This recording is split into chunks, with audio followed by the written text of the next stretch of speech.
Governor Sindh Kamran Khan टिसूरी ने वज़ीर-ए-आज़म शहबाज शरीफ को खत लिख दिया। कराची के तरक्याती मंसूबों के लिए 100 अरब रुपए की ग्रांट मांग ली।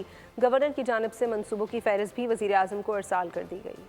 गवर्नर सिंध अवाम की फलाह बहबूद के लिए पेश कराची के मसाइल के हल, शहर क़ायद की तरक्की के लिए मुतहर्रिक कामरान खान टिसूरी ने वज़ीर आज़म शहबाज शरीफ को खत लिख दिया। वफाक से कराची के लिए 100 अरब रुपए का तरक्याती पैकेज मंजूर करने का मुतालबा। गवर्नर ने शहर क़ायद के तरक्याती मनसूबों के लिए ग्रांट को नागुज़ीर करार दिया। वफाकी हुकूमत से फौरी फंड्स जारी करने की अपील की।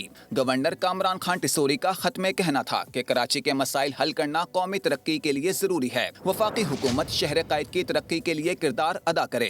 गवर्नर ने मेयर कराची की दी हुई मंसूबों की फहरिस्त भी वज़ीर आज़म शहबाज शरीफ को अरसाल कर दी। गवर्नर सिंध कामरान टिसूरी ने मेयर कराची को चैलेंज किया था कि वो 100 अरब के तरक्याती मंसूबों की समरी लाएं तो वो वफाक से रकम दिलवा देंगे।